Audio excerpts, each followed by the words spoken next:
in his first game or first start, but you could see what it meant to him in his interview. And we spoke about, obviously, the lack of options Rafa had, but I'm sure he was so determined to play this game, regardless of the circumstances, and then to score. It's a dream start. Yeah. You've just got to take your chance. You have, yeah, and he done that. And as well, I think today, which was important, was Keane next to him. I thought Keane was absolutely outstanding, having a stalwart like that, guiding you through, on your debut, barking orders, and he probably put him at ease, from the very first whistle, 5 minutes into the game, and then to come up with a goal as well. I mean, the emotions there, that is what football's all about there. Brilliant. They were just waiting for a set piece, weren't they, Glenn? Yeah, it was a fabulous ball in from Gordon as well, but his desire, he had more desire than anyone in that 18-yard box to get on the end of it. Sal just goes back a little bit early, plays everyone on, but look at his outstretched, his desire to get there, his long legs just gets the touch, guides it in the bottom corner. What a feeling for the kid. Mm-hmm. Wonderful, and they needed that, didn't they? They responded well after going one down. He'll never forget that. Defensively, from Chelsea's point of view? Yeah, disappointing. So, like Glenn said, then he's come on and he's a little bit too eager to get back and to make the header, but he's run across Rudiger, I think he is, and he's left his man, and when you do that in the Premier League, they tend to go in the back of your net. But those celebrations, young man will never forget it. Neither will the fans who've made the journey tonight. Yep, that's it. We've seen games called off, haven't we, so far this week, and fans on their travels up and down the country, but that's it. That's what football's all about. The away end, when you score away from home and you come home as well, which will feel like a victory for Everton. Superb. I mean, the bottom line is it is one win in their last 11 matches, but that just feels so different tonight, Glenn. Oh, that's an important point from, they couldn't expect to go out there and win the game with the team they had to put out. I thought Rafa got it absolutely spot on. Certainly second half, that's how he would have liked to have played right across the 90 minutes. But you're going to Chelsea, they create. The one thing Chelsea do, they create a lot of chances. Tonight they didn't have their finishing boots on first half, and they could have been out of it, Everton. But they showed a lot of resilience tonight, and they worked exceedingly hard. Ironically, how they conceded the goal is they came out of their shape probably only 3 times in the whole of the game, and consequently that's why Rafa Benitez has actually played like he has today. Because if he'd have made it an open game, and this is the example, look, this is the first time they've got people, there's 4 players level with the ball or ahead of the ball, they lose the ball, and now it's the first time tonight they've had to go into a back 4.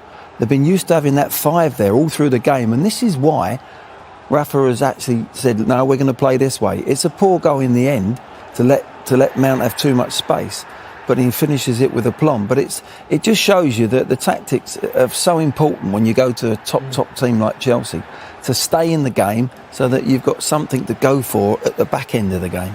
What about the defensive side of that one, if you like? Godfrey's, he just caught no Godfrey, man's land for a moment. Yeah, slightly out of position, but I think before that, Decore's decision not to pass to Andy Gordon, who was outstanding tonight, and then Godfrey's done the right thing initially by tucking in as Brantwaite goes forward, but then he doesn't recognise that Mount is outside him and he's not able to get back. Might get lost in the storyline, I guess, but another goal for Mason Mount. 4 games in a row in the Premier League he's scored. He keeps delivering. He does. He's been superb since he's come back in after his injury, and he's just a catalyst for Chelsea, isn't he? He sets a tempo of them for how to press. He drifts out wide. He's comfortable on the ball. Doesn't just put balls in the box, for a numbers sake. And when it comes to scoring goals, he just keeps calm.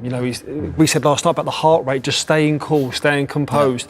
And we put him in them situations, and he's the main man for Chelsea. It was ironic. We talk about the squad that Chelsea's got, and they've got a deep squad, of course, but it just shows you haven't got a change up from the bench. If ever they needed a Lukaku, they're in great crossing positions tonight, Chelsea, and they were reluctant to put the ball in because they weren't really going to score from a header. But if Lukaku's from the bench coming last 20 minutes, they can put that ball in there with a bit of confidence, second ball, and get another goal.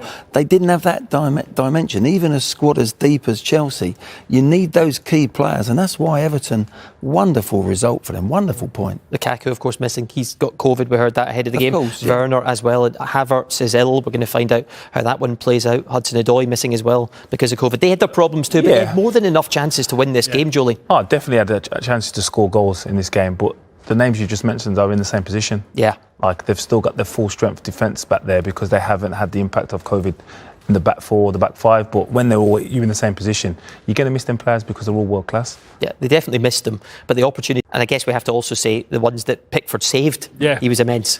Well, the better of the chances was at the beginning of the game, was it, when they were stretched, and then that resulted to shots outside the box, but Pickford was absolutely first class today, and you can probably imagine the team talk, or what the goalkeeper union that they say, probably got around him and said, listen, you're going to be busy tonight. Yeah. You know, you need to stay strong. Bark orders whoever's in front of you. You could be our match saviour tonight. And he stepped up to the plate. And he's been criticised before, you know, switching off, not concentrating. But this save here with his feet, everything that he done tonight, I don't think he put a foot wrong, even with his feet, his distribution, Jolien. Yeah, I agree. I think what he's done and what is noticeable for me is that he's not as emotional he is after he makes a great save and there has occurred. I know he can get frustrated, and you will see that in some of these clips, but I think he's a lot more composed now, and I think when you see that and you turn around and your keeper is more composed, you're able to rely on him a lot more. It's interesting, isn't it? Because Aaron Ramsdale's playing out his skin at the moment, and some people are saying he's England's number one. He's maybe in the short term, not just the long term. Then Pickford responds with that. It's a good point, actually, you make, Daryl, because I think he's looking at that as well, and he wants to stay in that England shirt. But he was excellent tonight, and I know what Jolien's saying. I used to watch him before the game at times in the tunnel, and I used to think, oh, you're too emotional for a goalie. You know, you've got to stay calm. You've got to be the calmest man on the pitch. But he's what goalkeeper do you know that's calm? With it's true. With experience, he's learning that he's got to stay. His temperament. He's grown into a leader. Definitely, looks like he's grown into that leadership role. Yeah. He has. Right, we'll take a break. It's a point for Everton tonight. As Glenn just said, it will feel... Your first Premier League start this season, and your first Premier League goal. Is that one you're always going to remember?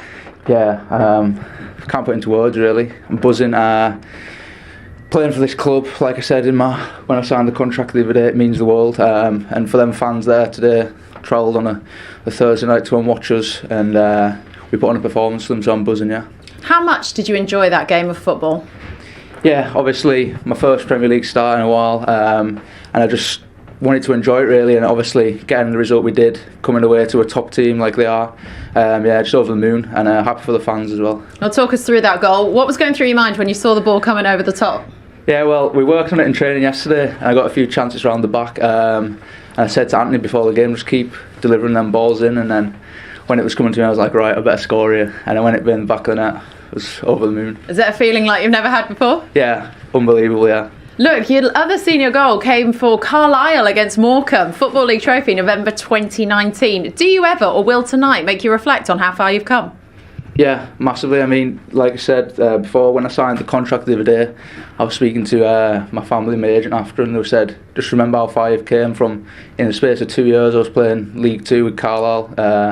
The club I've been at since I was 8, and now I'm playing in the Premier League today. I'm just buzzing, yeah. Yeah, unbelievable week for you, signing that new contract, as you've said. Happy to commit your future to Everton? Yeah, buzzing. I mean, like I said, it's, as you can see what it means to them fans, it means to us as well to get that result today. Just superb, yeah. Yeah, for mentality, what will that game have done for the squad? Yeah, it's massive. I mean, we showed a winning, well, not a winning, but, a grit performance mentality. Every player on the pitch gave 110%, and that's what we need every game, really, to get us where we want to be. Well, massive congratulations. Enjoy this one. Thank you. Cheers.